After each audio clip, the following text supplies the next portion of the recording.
These are all things that I need to overcome. These are traits. And so just as a professional athlete runs 24 miles or runs an ultra marathon, and they go back and they analyze, wow, I need to get better in this area, I need to strengthen this, I need to do that. I'm trying to strengthen my soul. That's just self-analysis. It's the pursuit to self-mastery. It's what any conscious human being who's trying to do self-improvement should be doing. We should all be doing it. This is what we do. We try and grow. We try and change ourselves. Nothing you do matters unless what you do matters. I'm Amadon DellErba, and this is Get Real or Die Trying.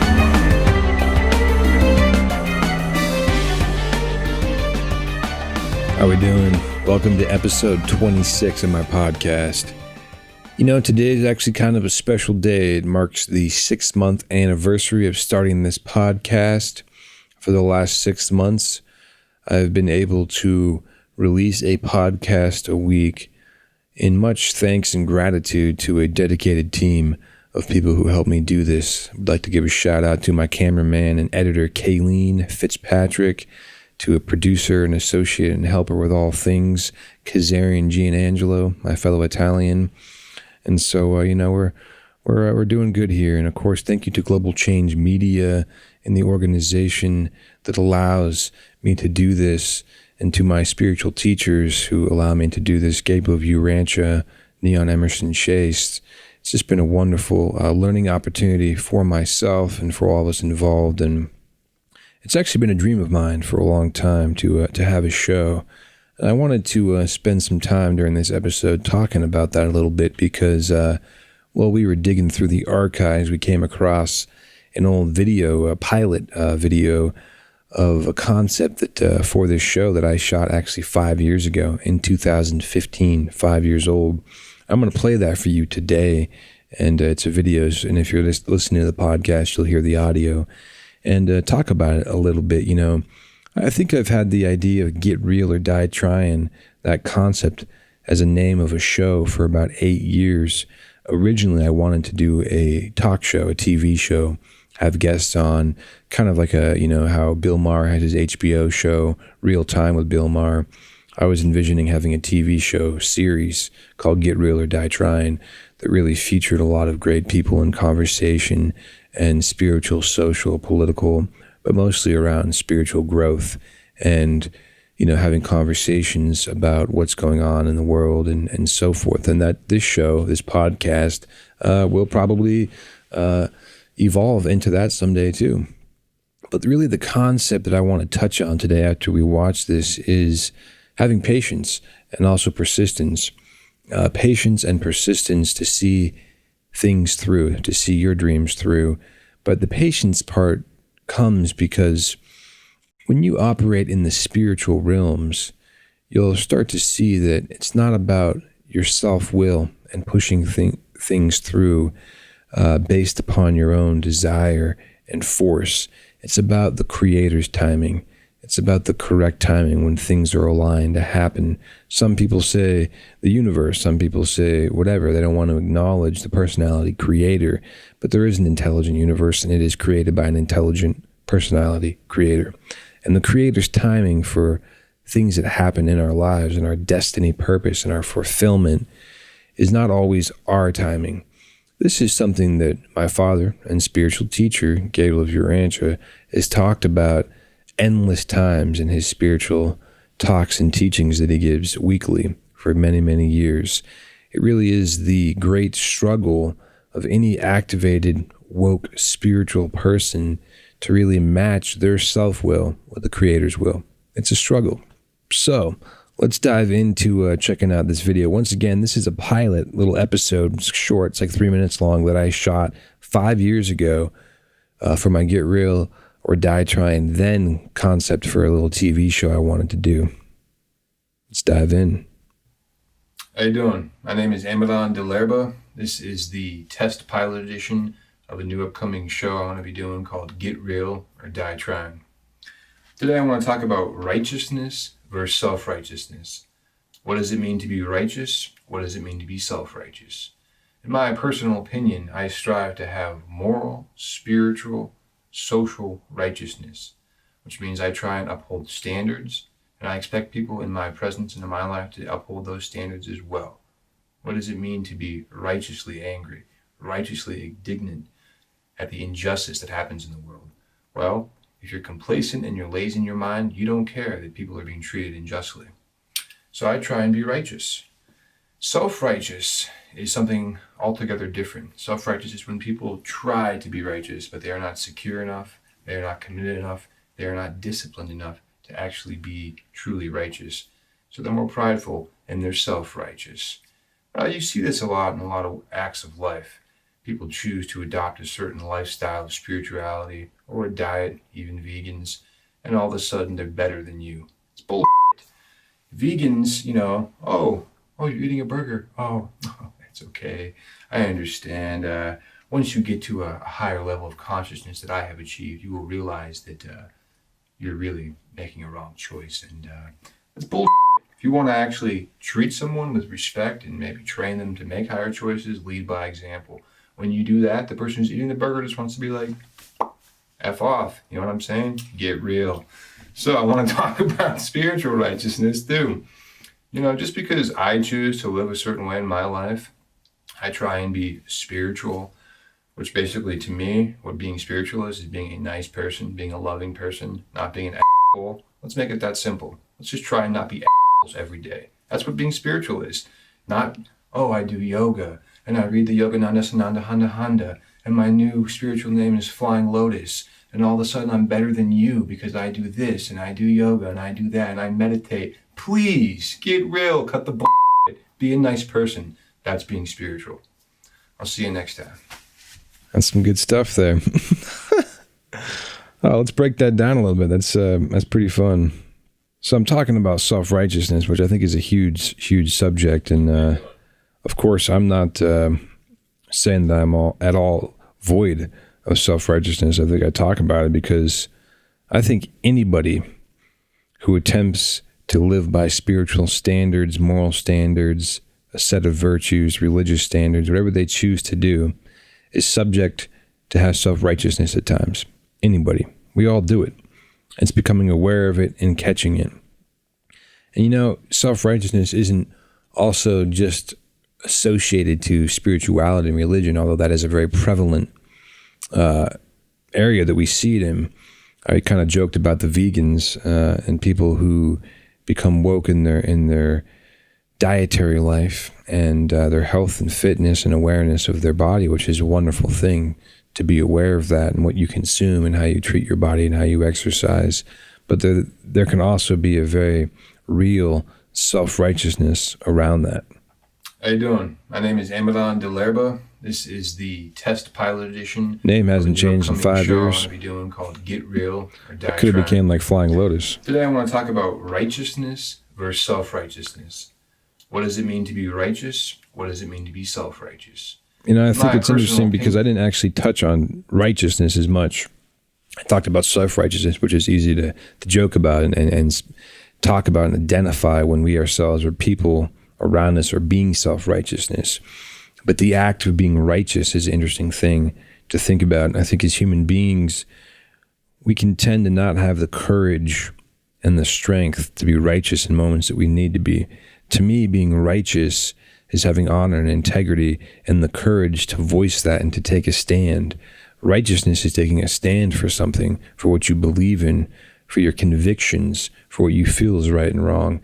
Not being a feather that blows in the wind, not being a leaf that blows in the wind, or a reed that just blows over in the wind, but being strong and committed to what you believe and taking a stand and being righteous. And you can do that without being self-righteous and arrogant. You can do it by just your actions, by your words, and by living, most importantly, what you believe. Personal opinion, I strive to have moral, spiritual, social righteousness. Moral, spiritual, and social righteousness. Those are some things that seem to be really missing from society today. Moral righteousness, what does that mean? We're losing our morality as human beings, and especially Western culture. The lines of what is right and wrong are being blurred. They're being erased. The new normal is bullshit. It's terrible. It hurts people. It hurts yourselves. And we need to come back to common sense, a concept that is not so common anymore, and a concept that my spiritual teachers, Gabriel of Urantia and Neil Emerson Chase, did a beautiful teaching on this last Sunday about the lack of common sense. Gabriel of Urantia talks about the fact that common sense really is simply hearing from the Creator. We like to romanticize, we like to complicate, we like to make the act of hearing from the Creator something mysterious and esoteric, when often it's just using common sense. Now, when you remove common sense from people's decision-making, their thought process, and from society as a whole, you lose your spiritual righteousness, you lose your morals. Which means I try and uphold standards, and I expect people in my presence and in my life to uphold those standards as well. Expecting others in your life to uphold the standards, and of course, upholding them yourself, the spiritual standards. Again, I feel like Americans especially have lost their standard of living. I was having a conversation with a lovely woman who's in her late 80s recently. She's so proper. She's so respectful. She's so classy. She's so dignified. Women and men from that age and from that generation were taught these things, and they carried it into their adulthood, obviously. And you don't see that in millennials. You don't see that in the children today. We've lost that. It's not being passed down. Our culture is not proper. And I don't mean to be prudish and to be uptight and to be in a box. I just mean to show some respect and to have some common sense. Well, what does it mean to be righteously angry, righteously indignant at the injustice that happens in the world? Well, if you're complacent and you're lazy in your mind, you don't care that people are being treated unjustly. Another important one, not caring because you're complacent about injustice in the world. What does it mean for us personally to be righteously angry? I said, righteously angry. That's a tough one, because I think a lot of spiritists and people who really try and live a religious lifestyle can actually get mad at God. I know I can. And you can question why things happen. You can get angry at God at times for, in your mind, not understanding why he allows things to take place, suffering, etc. We've all been there. Righteously angry is an interesting thing, because you really have to be other-oriented. There can't be any self attached to the concept of righteous anger. Anger often stems from a self-absorption, self-importance, and it's about what you're angry about in yourself. Now, righteous anger to me isn't about yourself. It's anger for injustices and things taking place outside of yourself, and for what you've observed and you realize, and you wish to control it. You wish to help these circumstances, these people, these scenarios where injustice takes place, and you may not be able to. Thus, anger can come about. We can't always save and help everybody and everything. And so there is an idea and a concept behind feeling angry about it. Now, what do you do with that anger? How do you transcend that anger? How do you morph that anger into productiveness? So I try and be righteous. Self-righteous is something altogether different. Self-righteous is when people try to be righteous, but they are not secure enough, they are not committed enough, they are not disciplined enough to actually be truly righteous. Committed enough, self-disciplined enough to be truly righteous. That's an interesting concept, actually, when I really think about that now. It's like, to be a truly righteous man or woman, and to be someone who can speak from that and not be a hypocrite or be self-righteous, you have to live it. You have to lead from the front. You have to personify your teachings. We all do. And there's a great risk in speaking your ideals, because the great risk is you are a hypocrite when you don't personify and live those. We all do it. I'm a hypocrite. I still strive to live in a higher way. I don't give up on myself when I fail. I know at times I can be hypocritical. As long as I catch that, see that, correct it, don't let it harm too many people, don't let it harm myself for too long, and try and adjust, that's okay. Most people don't actually voice their high ideals because they're afraid of, one, being held accountable by the people around them. So if I say, hey, buddy, I'm not going to smoke cigarettes anymore, and then he sees me around the corner smoking a cigarette, he knows I'm not living up to my ideals. course, I never smoked a cigarette in my life, but that's just an example. But if I voice it, my buddy knows it. He sees me doing it. Then he knows I'm not living to my ideals. Then there's a sense of not living and being worthy and personifying what we want to. So it does take tremendous discipline, something that I lack and something I'm trying to grow into and something I'm trying to be inspired by others and really follow their teachings in their lives who have tremendous discipline. And there's people out there who really do.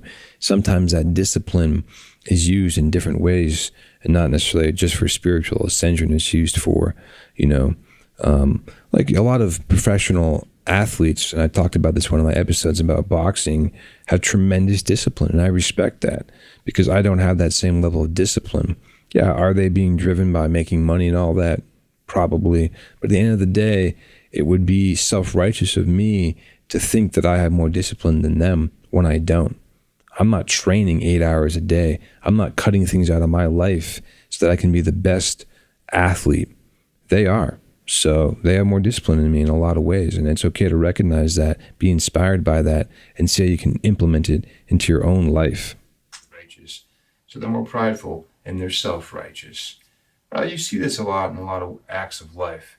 People choose to adopt a certain lifestyle of spirituality or a diet, even vegans, and all of a sudden they're better than you.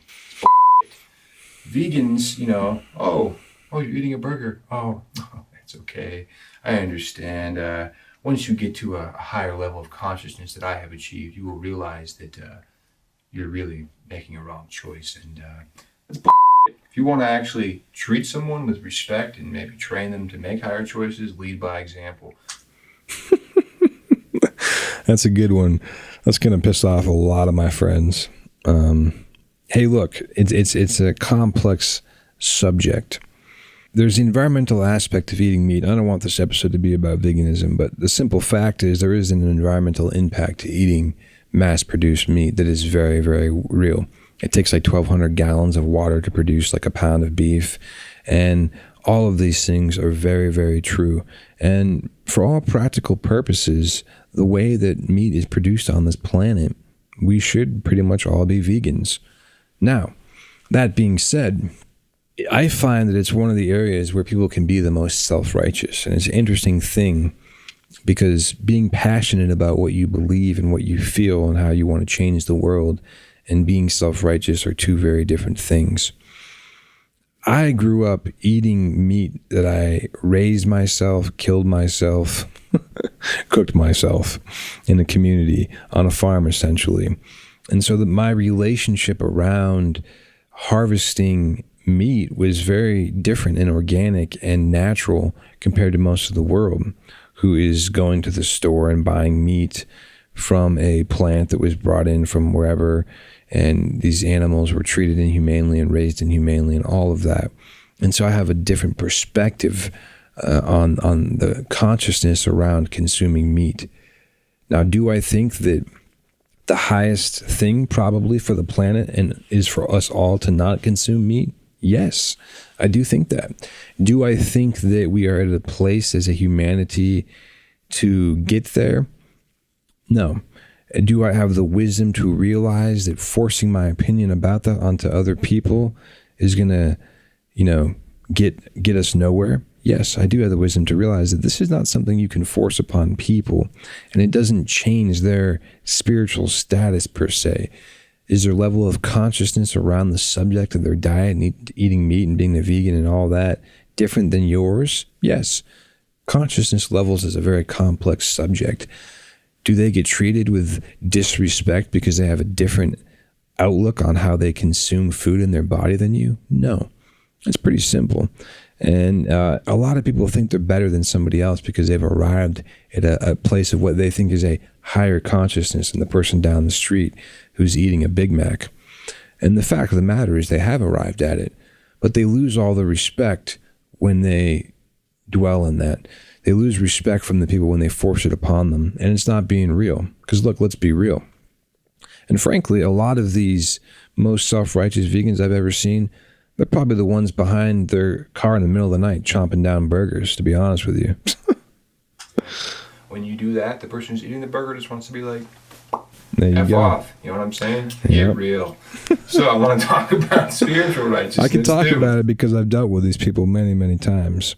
Our organization was blessed to have a restaurant in Tucson, Arizona, Food for Ascension Cafe, which I miss tremendously. And we served plant-based food only, and all organic and sourced locally. It was incredible. It was the ideal way for human beings to eat. And in that, you meet people who become quite self-righteous about their dietary choices. And it's the same thing as being a religionist or a fundamental Christian who thinks you have to be washed in the blood and who beats you over the head with the Bible. It's the same repelling, energetic nature that you get from them, that you get from these people. And so people who are anti-religion, anti-God, anti-this, and the boxes of fundamental thinking and the forceful nature of that have the same type of repulsion. And you're trying to, it's like when you're the Bible bashes, you're trying to beat someone over the head with the Bible to accept Jesus in their heart, and you're just trying to beat them over the head with your tofu book to accept not eating meat. It's the same thing. It's not an effective way to do it. It's self-righteousness. There's better ways. Educate them and live by example, which you are if you're a vegan, which is great, but inspire them. Let's do. You know, just because I choose to live a certain way in my life, I try and be spiritual, which basically to me, what being spiritual is being a nice person, being a loving person, not being an asshole. Let's make it that simple. Let's just try and not be assholes every day. Well, that's obviously a very crude and simple way of putting it, but the reason why I like that is because we overcomplicate the act of being a loving person. We overcomplicate what it means to be spiritual. We overcomplicate these ideas around being a well-balanced human being, and we like to think that it means so much more than it actually does. Gable of Urantia, over and over again, many, many teachings, just be kind. Be a kind person. Now, as I've said in many of my podcasts, getting to the point of kindness and compassionate thinking takes work. So being kind means you have to eradicate the idiot in yourself who wants to be competitive with the guy next door, who wants to be jealous of the girl next door. It takes work to be kind. So yes, the concept is simple, but is it easy to be truly kind all the time? Not always.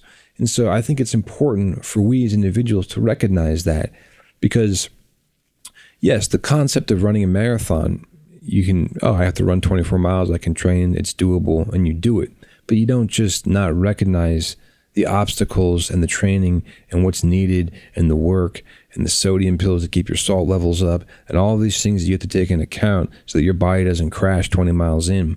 You know, you plan for it. It's kind of like plan for kindness. Plan about going through your day with kindness.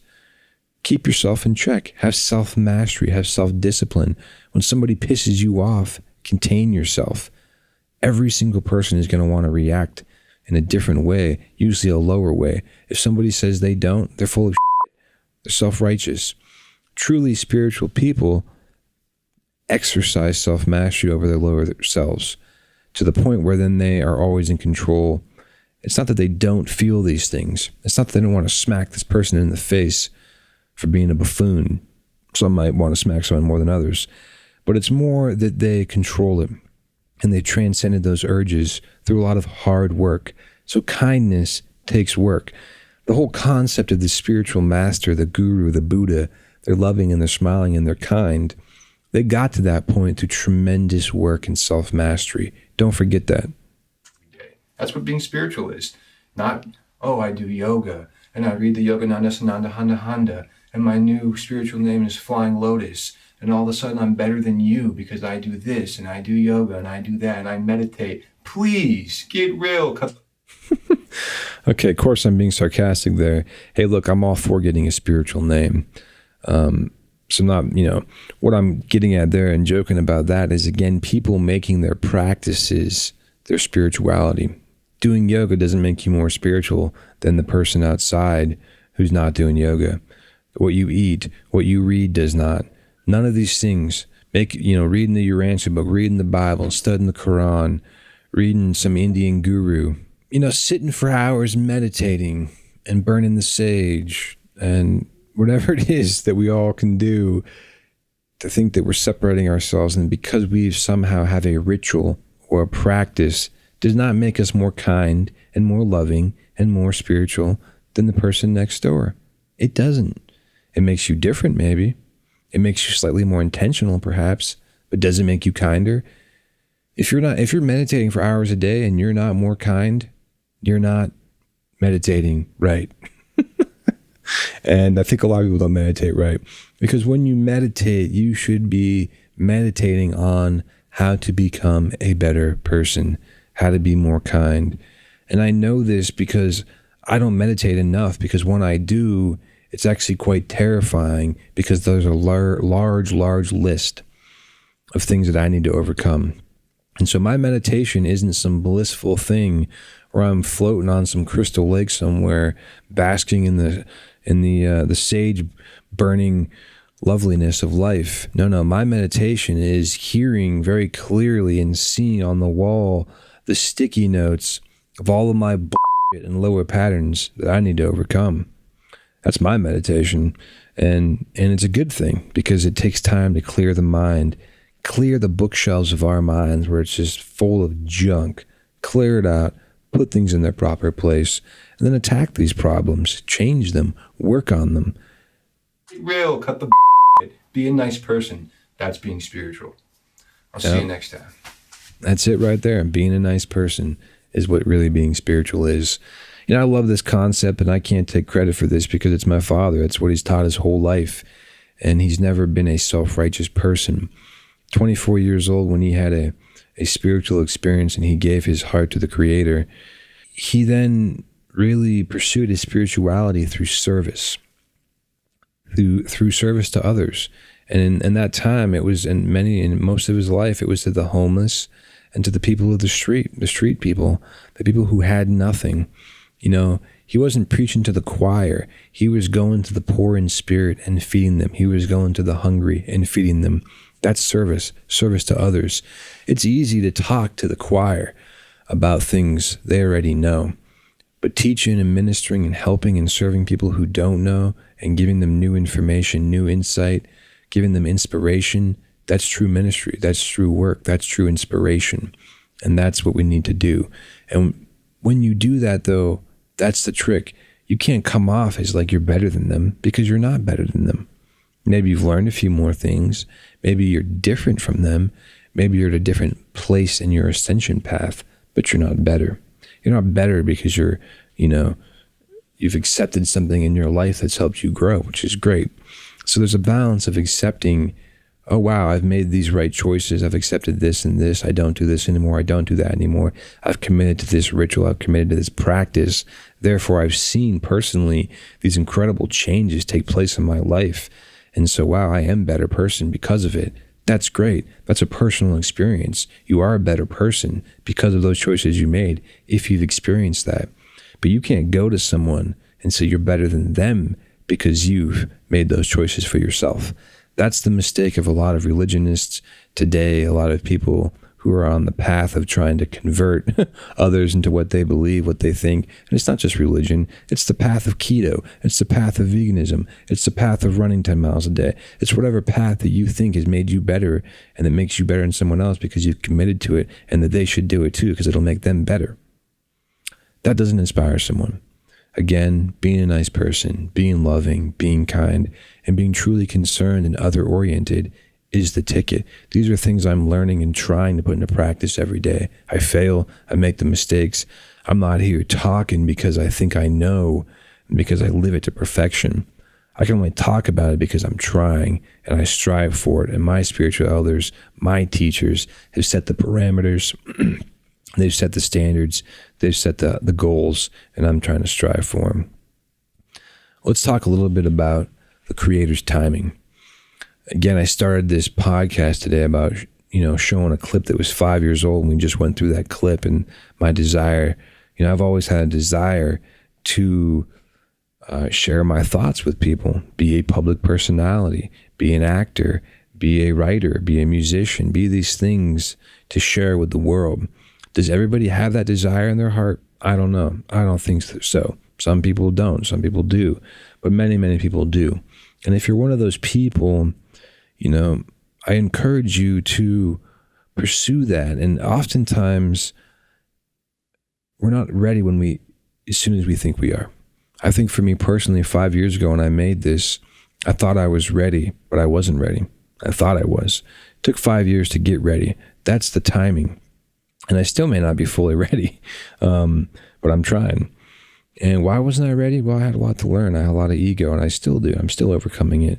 But I had things I had to learn in my life. I think where I'm at in my life right now from 5 years ago when I made this video is a very different place in my life. I'm a married man now. I'm a father. I have 2 children. I've gone through some serious life situations. I've broken bones, broken hearts, almost died.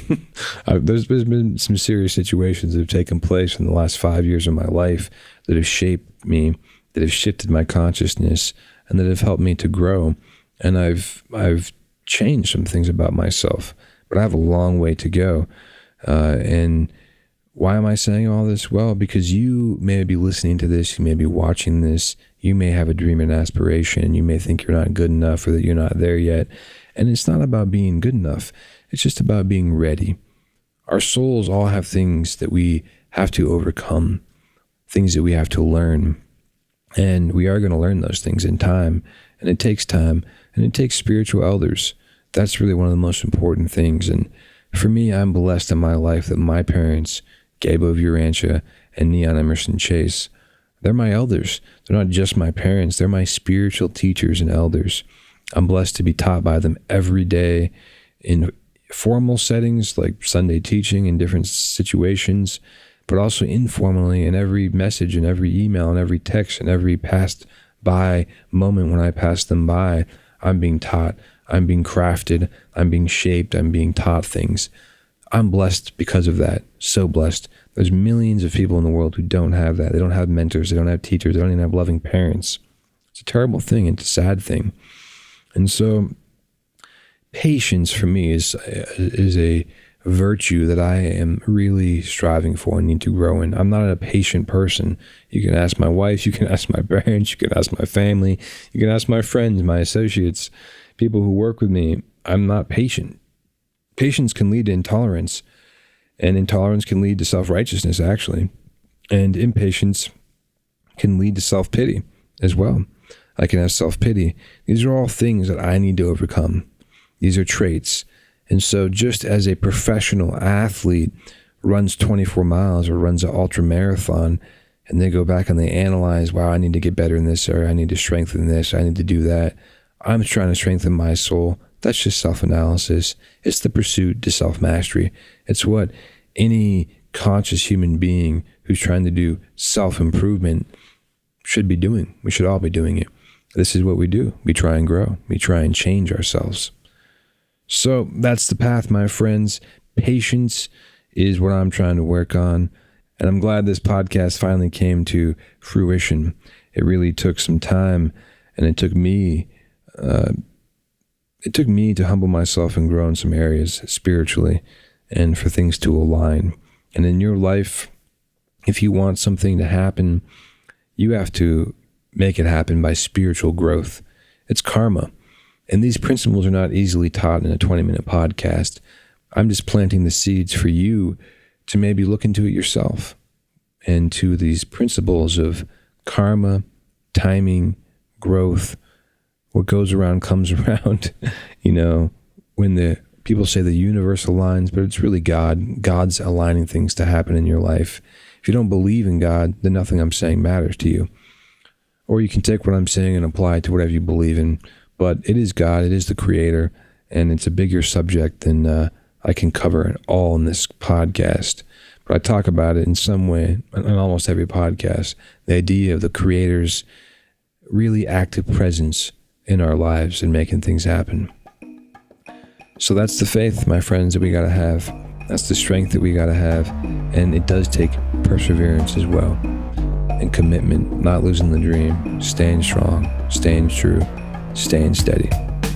Thanks for listening, guys. I'm Amadon DellErba. Check out my website at getrealordieTrying.com. Leave me a voicemail on anchor.fm/getreal-or-die-trying. Rate and review us on Apple Podcasts or any of the platforms you listen on. Be sure to follow me on social media and share this podcast with your friends. Word of mouth is a great way to share the vibe. Get Real or Die Trying with Amadon DellErba is a production of Global Change Media. And remember, pain is temporary, victory is eternal.